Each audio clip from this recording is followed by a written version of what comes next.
Hi, I'm Callum and I'll be running the London Marathon for the Epilepsy Society on the 27th of April. This is my story. I'm 33 and I was born with refractory or drug-resistant epilepsy. When I was around the age of 6, I started seeing sparkles in my vision. They weren't too disruptive at the time, but they increased with age. It wasn't long before I started seeing a coloured blob in the top left of my vision, which made me feel incredibly nauseous and sick, and was a lot more disruptive to the rest of my vision too. It left me with crippling headaches for hours afterwards. So the doctor initially diagnosed me with aura migraine and put me on a drug called disotifen, but the main side effects of that were weight gain and appetite increase. Epilepsy can change a lot with age, and my seizures continued to develop. I began experiencing strange episodes of nausea and deja vu. My perception was changing, like I was dreaming but still awake. These could happen up to 5 times a day. We initially put it down to anxiety, as I was being bullied for gaining weight. My visual seizures were also becoming more disruptive, spreading further across my vision. I was even going completely blind at times. I was beginning to miss more and more school. Then when I was 13, after going completely blind, I lost awareness completely. It turns out I'd had my first absence type seizure.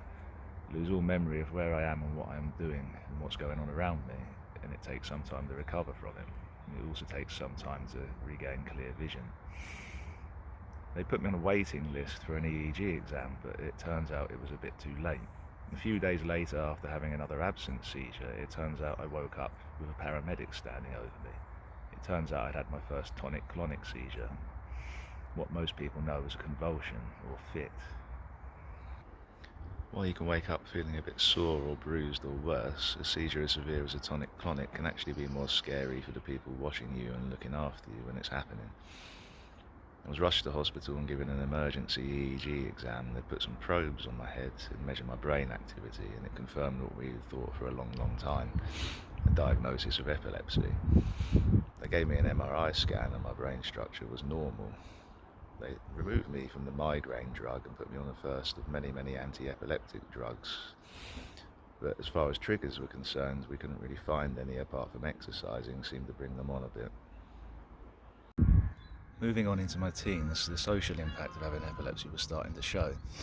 It's awkward for all of us at that age, and my friends didn't really want to be spending so much time looking after me. They all have their own problems too.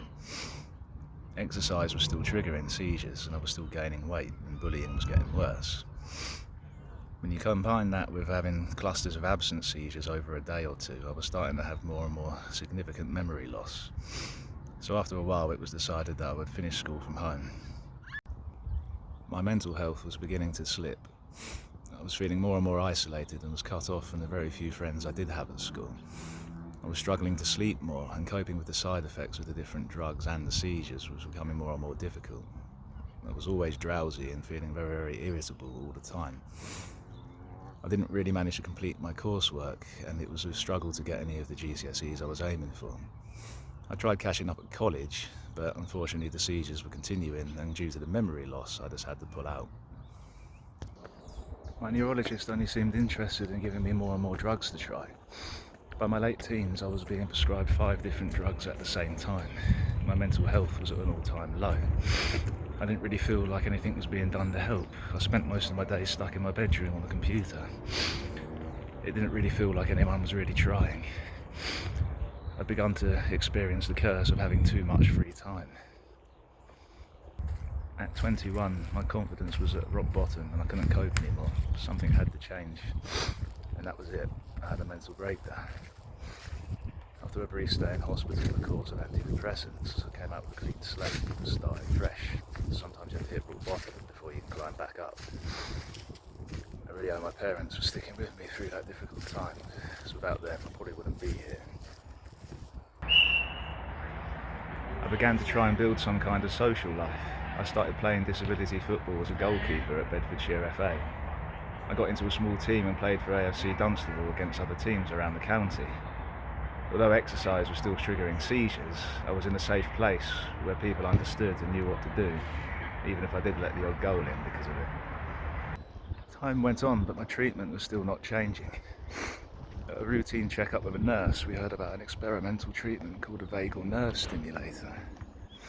But when we brought this up with my neurologist at the time, he instantly dismissed it and told us we should never have heard of the idea. After all that time, it was the final straw for me, and I demanded a second opinion. All I can say is, if you ever have any doubts about your treatment or what your neurologist is telling you, don't be scared to ask for a second opinion. It won't harm anyone, and it might be the best decision you ever make in your life. Under a new neurologist, the pace of my treatment took a drastic turn, as it was quite clear by then that I was drug resistant, having already been over 10 different drugs by then, if not more. We've lost count. We began to explore other options. Before I could have a vagal nerve stimulator, we needed to rule out whether I could have brain surgery instead, as the chances of success would be higher if it was possible. I began to have every test under the sun, from functional MRIs to PET scans, CAT scans as well, I think. I also had video telemetry, where I had to stay in the hospital with an EEG unit on my head for at least a couple of weeks to try and record as many seizures as possible. The idea being to narrow down where in the brain they were coming from. And as I said before, as most of them were coming from the visual area of the brain, we knew it was going to be roughly somewhere in the occipital lobe. If you can name a type of scan, I probably had it. I was still experimenting with different drugs, but my mental health was really improving.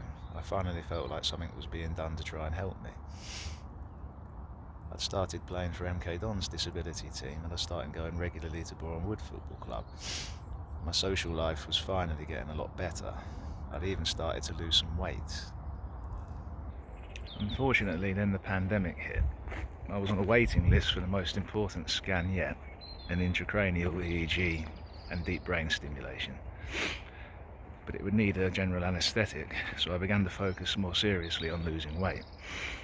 I began to weigh regularly, and at my biggest I was 25 stone. But by early 2022, through diet and exercise alone, I had managed to lose 9 stone. As COVID rules relaxed, I got back to football and I started swimming regularly with my dad. And by the end of that year, I'd got my weight down to a miraculous 10 stone and 11 pounds. Now I was getting fitter, exercise wasn't triggering the seizures so much, and I actually found myself in a situation where I needed to build some muscle. To make the most of all the free time I still had, in January 2023 I took up the Epilepsy Society's Challenge 100. In order to get the extra miles in, I started going to the gym, and as I noticed I was getting fitter, I noticed I could run a lot more and was even starting to enjoy it. So later in the year I took up the big half marathon. I still owe you all so much gratitude and so much thanks for all the sponsorships and messages of support that you sent me during that time. I never dreamt that I'd ever get a full London Marathon place, so I'm really sorry to be asking you all again, but I promise you that this time that is it. I promise. Throughout all this time I was still ticking off the final few drugs I hadn't tried, with still no success. But then in November the big appointment came through. An intracranial EEG is similar to a standard EEG like I've had before, but this time the probes will get drilled through your skull into the brain itself, several inches. I'd be taken off all medication, and for a few weeks I'd be monitored 24 hours a day by video to capture as many seizures as possible, hopefully narrowing down where in the brain they're beginning so you could possibly have surgery in the future.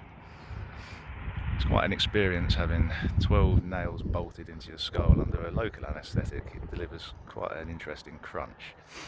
Then 13 probes were inserted into the brain itself under a general anaesthetic. Following all of that, I also had deep brain stimulation, so areas of my brain would be deliberately switched on to try and recreate seizures.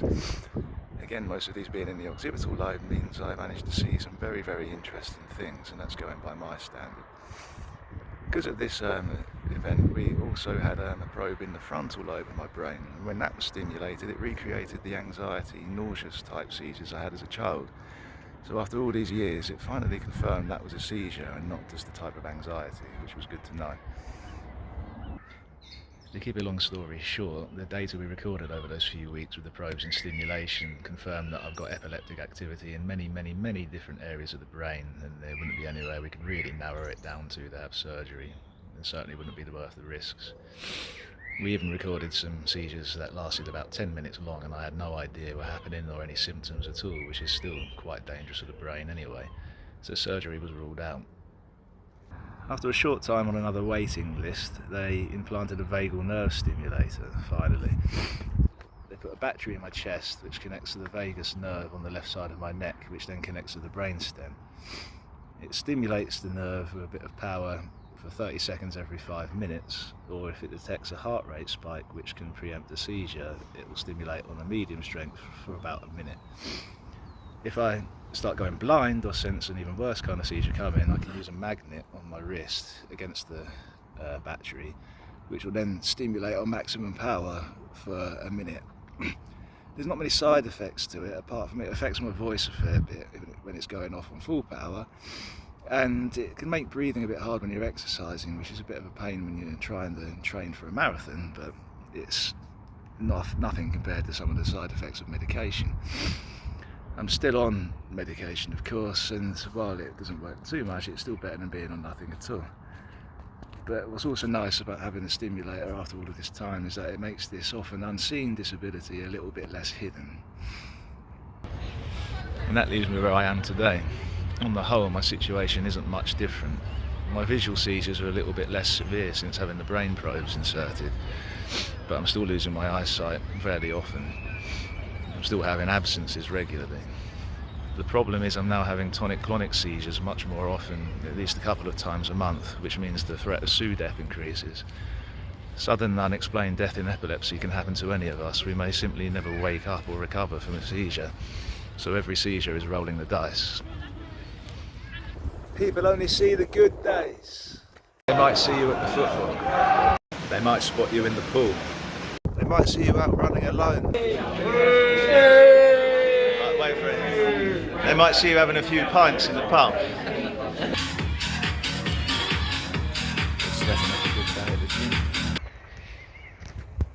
They don't see the bad days though. They don't see you spending days on the sofa, floating in and out of consciousness. Or being carried out of the pool by your father. They don't see you stuck on a run, wondering where the hell you are. They don't see you on the floor after a tonic-clonic, bruised, battered, with a dislocated toe, bleeding from the mouth because you've chewed your tongue apart. At first glance you might look fine. Some people make the assumption that because you don't work you must be living on some kind of permanent holiday, but the reality is you're constantly doing your best to fight for any kind of independence. They don't see your dad swimming behind you or tagging along on a run. They might see you out running alone, but they don't see your parents back home glued to the GPS tracker to make sure you're still moving. Or mumbling a confused thank you as a helpful stranger escorts you out of the gym. You'll curse with too much free time, but you have to make the most of the time you do have, because you might lose it at any moment.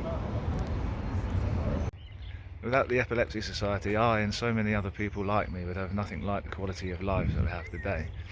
Their support, research and treatments are vital in improving the lives of so many different kinds of epilepsy. They're changing people's lives, and I hope that my story can prove that absolutely anybody with the right support can change. I'll be running for Team Purple in the London Marathon on the 27th of April. Any kind of sponsorship, donation, any bit of awareness you can help raise will go a long way to a vital cause. Thank you for watching, and please share my story with anybody you can.